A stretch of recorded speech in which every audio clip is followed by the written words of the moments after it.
వాడుతుంటే ఫస్ట్ చేయికి పసుపే పెట్టుకున్నాం. ఎందుకంటే దాంట్లో అంత పవర్ఫుల్ ఉంటుంది యాంటీబయాటిక్ అనేది. అంటే విష జ్వరాలను విష పురుగులను గడప దాడిచ్చి లోపలికి రానియకుండా అది అడ్డుకుంటుంది. మనం ఇవాళ బతుకమ్మలో మరి గౌరమ్మని చేసి పెడతాం. మన యొక్క నమ్మకము విశ్వాసము పసుపు కుంకుమ అనేది దాంతోపాటు దాంట్లో సైంటిఫికల్గా కూడా ఒక శాస్త్రీయత ఉంటుంది. మనం వేసేటువంటి ప్రతి పువ్వులో కూడా నీళ్ళను శుద్ధి చేసే గుణం ఉన్నది. అందుకనే బతుకమ్మలలో కూడా వాడుతుంటాం. కాబట్టి మన పూర్వీకులు మనకి ఇచ్చినటువంటి కడపలు కడుక్కోవడము, పసుపుతో మరి కడపలను పూజించడము, శుభ్రం చేసుకోవడము, పసుపు బొట్టు పెట్టడం, కుంకుమ బొట్టు పెట్టడము, ముగ్గులు వేయడం, ఇవన్నీ కూడా అందానికే కాకుండా ఆహ్లాదానికి ఆరోగ్యానికి ఆ ఒక్క ముగ్గును చూసుకోగానే మనకు సంతోషం అనిపిస్తుంది, ఇతరులను కూడా సంతోషింపజేస్తుంది. కాబట్టి ముగ్గులు అనేది పోటీ కాదు, కానీ పోటీ అనేది ఉండడం మూలంగా మనం ఇంకా ఇప్పుడు నేను కూడా చాలా రోజులు అయిపోయింది ముగ్గులు వేయడం మర్చిపోయి. ఇప్పుడు ప్రయత్నం చేసినాకో నేను కూడా బాగానే చేతిప్పగలుగుతా అనేది అర్థమైంది.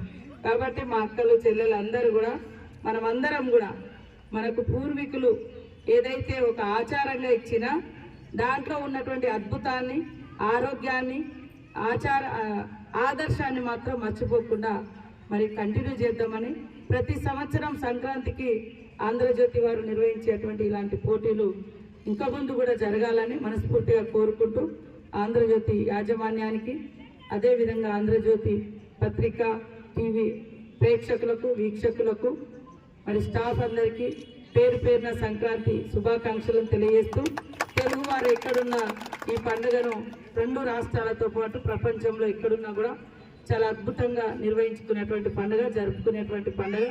ఈ పండుగ సందర్భంగా ప్రతి ఒక్కరు కూడా సుఖ సంతోషాలతోటి పాడి పంటలతో మరి అదేవిధంగా వారి వారి కుటుంబాలన్నీ కూడా వాళ్ళు చేస్తున్నటువంటి వృత్తులలో ప్రజలందరూ కూడా రాణించాలని మనస్ఫూర్తిగా కోరుకుంటూ ఈరోజు పాల్గొనేటువంటి అక్కలందరూ ఫస్ట్ సెకండ్ థర్డ్ ఏదొచ్చినా మళ్ళీ ముగ్గులు వేస్తూనే ఉండాలి. నెక్స్ట్ టైం ఇంకొక ఫస్ట్ ప్లేస్లోకి వచ్చే విధంగా ఫస్ట్ ప్రైజ్ పొందే విధంగా కూడా మీరు కృషి చేయాలని కోరుకుంటూ మా తరఫున కూడా తప్పకుండా మహిళలకు కొంత మరి ఏ రకమైనటువంటి ప్రైజ్ డిస్ట్రిబ్యూషన్ చేస్తారో వాళ్ళకు మా తరఫున కూడా శారీస్ అందిస్తామని ఈ సందర్భంగా తెలియజేస్తూ మీరు సెలెక్షన్ చేసిన తర్వాత సమాజాన్ని తీర్చిదిద్దగలుగుతారు. ప్రతి రంగంలో మహిళలు ముందంజలో ఉంటారు అనడానికి ముగ్గుల పోటీలలో పాల్గొంటే వాస్తవంగా అన్నిట్లలో కూడా అద్భుతంగా రాణించడానికి కూడా అవకాశం ఉంటుంది. ఎందుకంటే చేతి వేళ్లతోటే మరి ముగ్గులు ఉంటాయి, చేతి రాతలతో కూడా ఐఏఎస్లు ఐపీఎస్లు అన్ని రంగాల్లో కూడా విద్య ద్వారా కూడా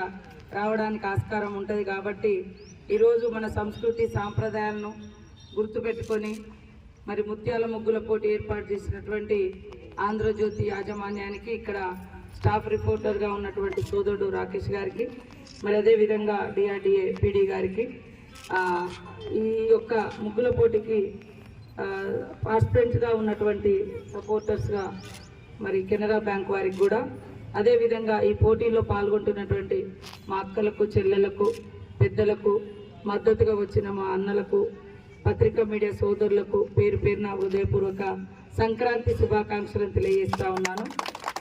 మనము రాను మన యొక్క చరిత్రను మనం మర్చిపోదు, కొంత మర్చిపోయి కొత్తదనాన్ని వైపు వెళ్ళి పాత యొక్క చరిత్ర యొక్క గొప్పతనాన్ని మన తాతలు ముత్తాతలు తరాలు ఆచారాలు సాంప్రదాయాలు ఏవైతే ఇచ్చిరో అవన్నీ కూడా మర్చిపోతా ఉన్నారు. కాబట్టి మనం ఎంత స్థాయికి ఎదిగినా మన గతాన్ని మన గత వైభవాన్ని కూడా గుర్తుపెట్టుకున్నప్పుడే మరి పాత కొత్తతోటి మంచి జీవితం కూడా ఉంటుంది. ఇవాళ మనం చూస్తే ఇళ్ళ ముందట పెండెందుకు అనే ఆలోచన వస్తుంది, కానీ పెండలో కానీ ముగ్గులో కలిపేటువంటి పసుపు కుంకుమలలో న్యాచురాలిటీతో పాటు పసుపు ఎంత యాంటీబయాటికో మీకు తెలుసు.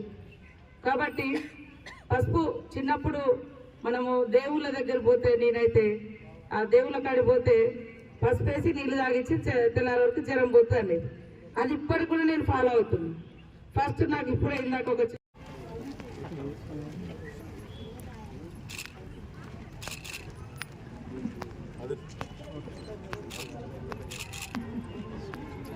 Thank you.